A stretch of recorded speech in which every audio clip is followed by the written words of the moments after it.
Hello students, welcome back to physics class. Students, आज हम यहाँ पे बीएससी 6 सेम का टॉपिक कर रहे हैं। ठीक है, बीएससी 6 सेम के अंदर मैंने आपको कपलिंग स्कीम बताई थी बच्चों। तो कपलिंग स्कीम के अंदर आपका एक बारी एक एग्जांपल ले लेते हैं, ठीक है, जिससे आपको कपलिंग स्कीम समझ में आ जाए। ठीक है, तो कपलिंग स्कीम के अंदर मेन जो है वो आपके बेटा एलएस कपलिंग और जेजे कपलिंग आपकी इम्पॉर्टेंट है। ठीक है, जिसके अंदर हम आगे जब क्वेश्चंस करेंगे तब भी इन्हीं दोनों के टर्म्स से आपको टोटल टर्म्स पता करनी है।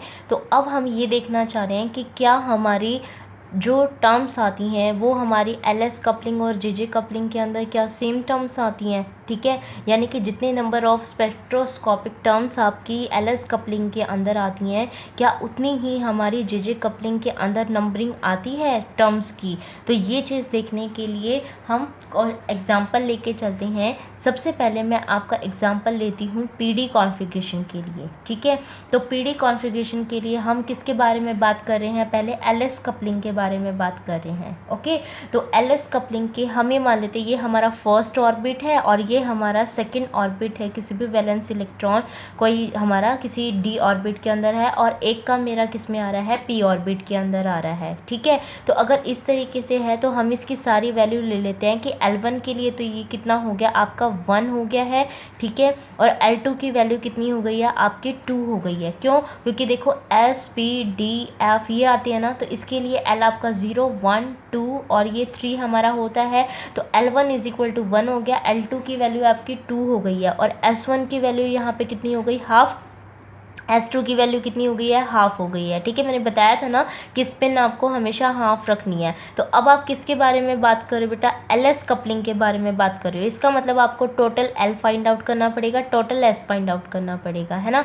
तो टोटल L कैसे फाइंड आउट होगा, L1 प्लस L2 से लेके जितनी टर्म आपकी L1 माइनस L2 तक जाएंगी वो यहाँ आएंगी, और S1 प्लस S2 से लेके जितनी टर्म्स आपकी S1 माइनस S2 तक आएंगी वो आपकी यहाँ पे आएंगी। ठीक है, तो अगर इस तरीके से ये आपकी है तो L1 प्लस L2 यानी कि 1 2 प्लस में 1 हो गई आपकी 3 और 2 माइनस में 1 कितना हो गया 1। तो यानी कि 3 2 1 आपकी 3 टर्म्स आ गई। और S1 प्लस S2 करेंगे तो वो कितना होगा 1, हाफ प्लस हाफ 1 और हाफ माइनस हाफ कितना हो गया 0। इनके बीच में और कोई टर्म नहीं आ रही थी तो ये हो गई। ठीक है, अब आपको क्या निकालना है, टोटल J निकालना है। तो बेटा J आपको सबको पता है ना कैसे निकलता है, मैग्नीट्यूड में L प्लस S से लेके कितनी वैल्यू L माइनस S तक जा रही है, तो उसके लिए आपको इसके अंदर टर्म्स बतानी है। ठीक है, तो आप क्या करोगे, वहाँ पे एक बारी L की वैल्यू को 3 ले लीजिए और इसके दो टर्म्स बनेंगी S is equal to 1 S is equal to 0 के लिए। ठीक है, फिर L इज इक्वल टू आपने 2 कंसिडर किया क्योंकि 2 भी तो है। एक आपने S इज इक्वल टू 1 के लिए बता दिया, S इज इक्वल टू 0 के लिए बता दिया। ठीक है, फिर आपने किसके लिए लिया, S is equal L is equal to 1 के लिए, S इज इक्वल टू 1 और S इज इक्वल टू 0 के लिए। ठीक है, अब देखो अगर L 1 है और S आपका 1 है तो टोटल J कितना होगा इस टाइम पे, हमें पता है टोटल J कितना होगा बेटा, 3 प्लस में 1 हो गया आपका 4 और 3 माइनस में 1 कितना हो गया आपका 2। तो टोटल टर्म हो गई J की 3 4 3 2। ठीक है, तो टर्म आपकी कैसे लिखी जाती है, मल्टीप्लिसिटी L और फिर J। तो मल्टीप्लिसिटी 2S प्लस 1, S कितना है 1 तो 2 प्लस 1 कितना हो गया आपका 3 और L कितना है 3L के लिए F की वैल्यू आती है तो ये कितना हो जाएगा 4 3 2।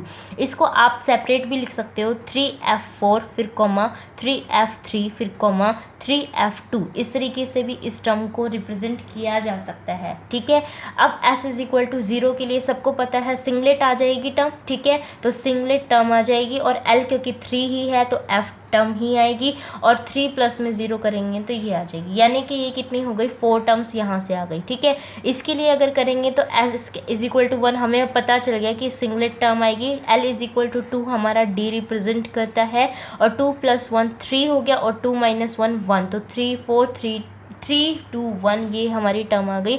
S is equal to 1 singlet, L is equal to 2 के लिए हमारा D और 2 प्लस 0 आपका 2 ही हो जाएगा। ठीक है, S is equal to 1 triplet term आएगी, L इज इक्वल टू 1 आपका बेटा यहाँ पे P टर्म आएगी और 2 1 प्लस 1 2 और 1 माइनस 1 0, तो 2 1 0 आपकी ये टर्म्स आ जाएंगी। और S इज इक्वल टू 0 के लिए आपकी सिंगलेट टर्म और L is equal to 1 P और 1 प्लस 0 आपका 1 प्लस 0 से लेके 1 माइनस 0 तक वो 1 ही दे के जाएगा, ठीक है। तो टोटल टर्म्स बेटा कितनी हो गई आपकी 3 और 4 5 6 7 8 9 10 11 एंड 12, तो यानी कि टोटल 12 टर्म्स आई हैं, ठीक है।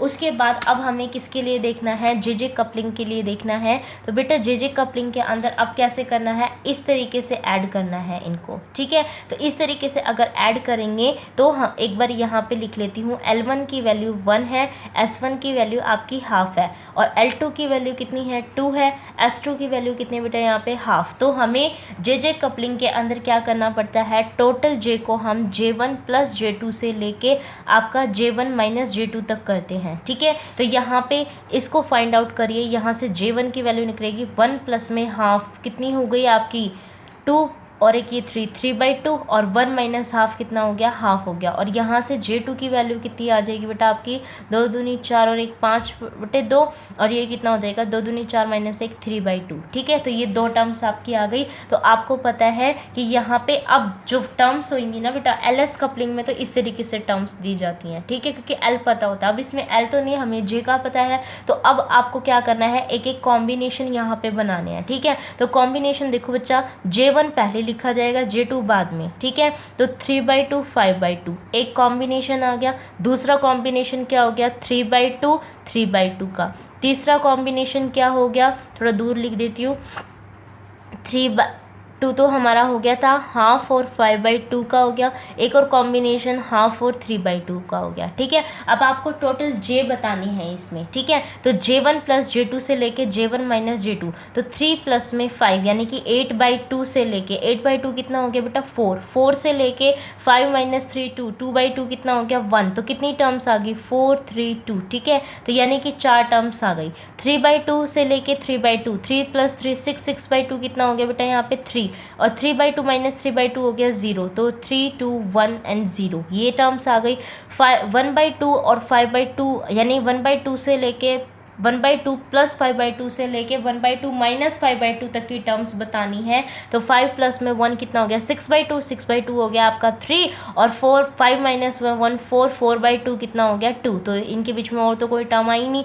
इसी तरीके से 1 प्लस में 3 4/2 कितना हो गया 2 और 3 माइनस 1 2/2 कितना हो गया आपका 1। तो बेटा टोटल टर्म्स कितनी हुई यहाँ पे देखो 4 प्लस 4 8 9 10 और 11 12, तो यानी कि 12 टर्म्स आई। तो इससे आपको क्या पता चला कि टर्म्स हमेशा आपकी इक्वल आएंगी, LS कपलिंग लो तो या JJ कपलिंग लो तो, ठीक है। लेकिन स्पेक्ट्रोस्कोपिक टर्म्स आपको अगर पता करनी है वो LS कपलिंग से पता चलेंगी, ठीक है। तो अब मैंने आपको एक क्वेश्चन दिया हुआ था किसके लिए, DF कॉन्फ़िगरेशन के लिए, ठीक है। तो अब DF कॉन्फ़िगरेशन लेके चलते हैं, ठीक है। तो DF कॉन्फ़िगरेशन के लिए बेटा देखो L1 की वैल्यू आपकी L की वैल्यू 0 1 2 3 4 5 6 7 किसके लिए हो गई S P D F G H I J इस तरीके से हमारी आती है। तो अब देखो DF के लिए लेना है तो L1 कितना हो गया आपका, देखो D के लिए तो 2 हो गया और इसके लिए L2 की वैल्यू कितनी हो गई है आपकी 3 हो गई है, ठीक है। Spin S1 is equal to आपकी हाफ और S2 कितनी हो गई आपकी हाफ ही हो गई है, ठीक है। तो अब क्या करना है, पहले मैं LS कपलिंग बताती हूँ। तो LS कपलिंग के अंदर तो L निकालना पड़ेगा और वो कैसे निकलेगा आपका L1 प्लस L2 से लेके आपका L1 माइनस L2 तक की बारी में, ठीक है। तो L1 प्लस L2 3 प्लस में 2 5 से लेके 3 माइनस 2 तक, ठीक है। तो यहाँ तक 3 माइनस 2 कितना हो गया आपका 1, ठीक है। तो 3 और 2 5, 3 में से 2 गई 1, तो कितनी टर्म्स आ गई 4 3 2, ठीक है। तो ये टर्म्स आपकी आ गई और S की तो आपकी वही रही 1 हाफ प्लस में हाफ 1 और हाफ माइनस हाफ 0, करेक्ट। अब इसका मतलब अब हमें अगर टोटल टर्म्स बतानी है LS कपलिंग के थ्रू बेटा, तो वो हमारा J किस किस के उसमें रहेगा, ध्यान से देखो L इज इक्वल टू आपका 5 है और S की वैल्यू आपकी 1 और कितनी है S की वैल्यू आपकी 0, ठीक है। फिर आपने किसके लिए बताना है, L इज इक्वल टू 4 के लिए, S इज इक्वल टू 1 और S इज इक्वल टू 0 के लिए, ठीक है। फिर आपने बताना है L is equal to 3, S is equal to 1 और S इज इक्वल टू 0 के लिए, ठीक है। फिर किसके लिए, L is equal to 2, S is equal to 1 और S इज इक्वल टू 0 के लिए, ठीक है। यहाँ पे एक और बना देती हूँ, किसके लिए बतानी है, L is equal to 1, S is equal to 1 एंड S इज इक्वल टू 0 के लिए, ठीक है। तो इन टर्म्स को निकालिए। तो यहाँ पे जे देखो कितना हो गया बेटा, L प्लस एस से लेके L माइनस एस, तो L प्लस एस 5 प्लस में 1 यानी कि 6 और 5 माइनस 1 कितना हो गया 4, तो टर्म्स आ गई 6 5 4, ठीक है। लेकिन L इज इक्वल टू 5 के लिए बताना है तो इसका मतलब H हो गया, ठीक है। 1 के लिए ट्रिपलेट टर्म्स बनती है, मैंने बताया था ना, क्योंकि यहाँ पे मल्टीप्लिसिटी लिखी जाती है। मल्टीप्लिसिटी क्या है, 2s प्लस 1, ठीक है। तो 3H और टर्म्स कितनी हो गई 6 5 4, ठीक है। ये तो आ गई इसकी। अगर S इज इक्वल टू 0 के लिए लिखना है, इसका मतलब ये सिंगलेट टर्म है, H ही रहेगा और यहाँ पे 5 आ जाएंगी, ठीक है। अब इसके लिए देखो S इज इक्वल टू 1, तो मैं सीधा लिख रही हूँ, ट्रिपलेट टर्म है। 4 के लिए कितना आएगा, G आ जाएगा। 4 प्लस 1 कितना हो गया 5 और 4 माइनस 1 हो गया 3, तो 5 4 3, ठीक है। और S इज इक्वल टू 0 के लिए सिंगलेट टर्म, G की टर्म और 4 प्लस में 0 कितना हो जाएगा 4, ठीक है। इसके बाद कितना है यहाँ पे, L इज इक्वल टू 3 और S is equal to 1। S is equal to 1 यानी कि triplet term, L is equal to 3 का मतलब बेटा F टर्म आएगी। 3 प्लस में 1 आपका 4 और 3 माइनस 1 कितना हो गया 2, तो टर्म्स आ गई 4 3 2, ठीक है।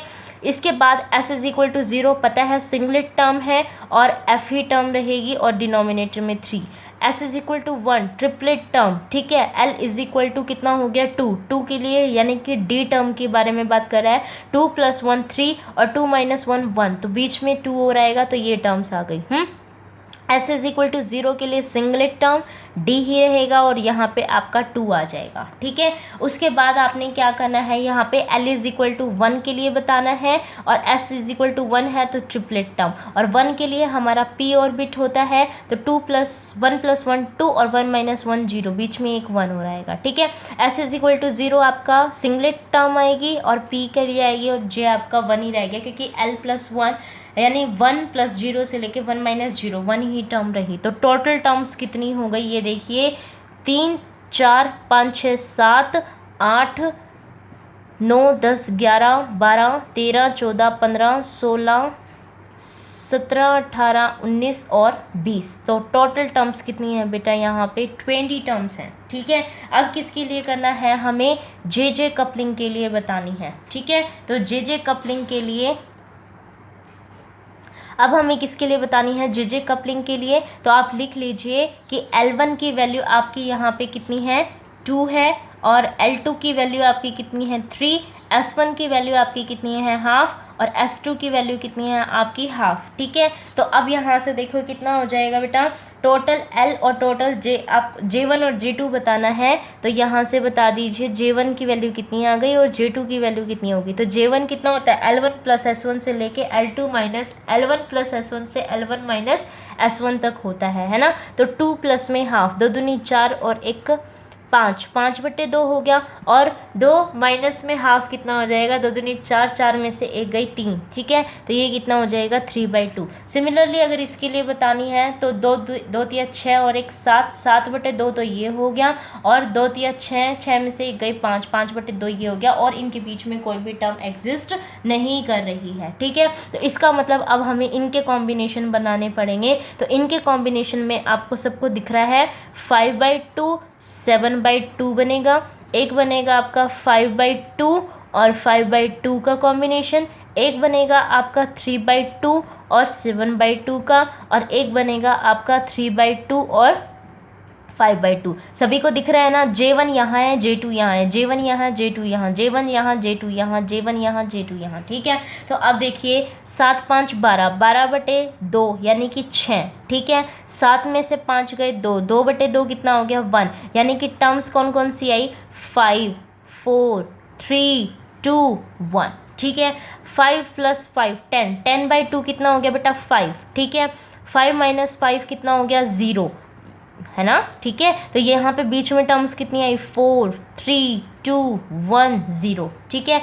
अब 7 प्लस में 3 10, 10/2 यानी कि 5, ठीक है। और 7 माइनस 3 4, 4/2 यानी कि 2, तो टर्म्स कितनी आई, 4 3 2, ठीक है। इसी तरीके से यहाँ पे निकालो 5 प्लस 3 8, 8/2 इज़ द 4, ठीक है। 5 माइनस 3 2, 2/2 इज़ 1, तो टर्म्स कितनी आई, 4 3 2 1, ठीक है। तो टर्म्स देखो बीच में कितनी आई बेटा, यहाँ पे 1 2 3 4 5 6, 6 7 8 9 10 11 12 13 14 15 16 17 18 19 20, ठीक है। तो कितनी टर्म्स आई हैं आपकी, 20 टर्म्स आई हैं, ठीक है। तो यहाँ पे ये हमारा करेक्ट आंसर हो गया। बच्चों ने जिन्होंने आंसर दिया कि 20 टर्म्स मैम आएंगी, तो 20 टर्म्स ही आएंगी, ठीक है। लेकिन इनको थोड़ा सा ध्यान से देखना कि कौन सी टर्म्स आ रही हैं, ठीक है। Thank you for watching this video.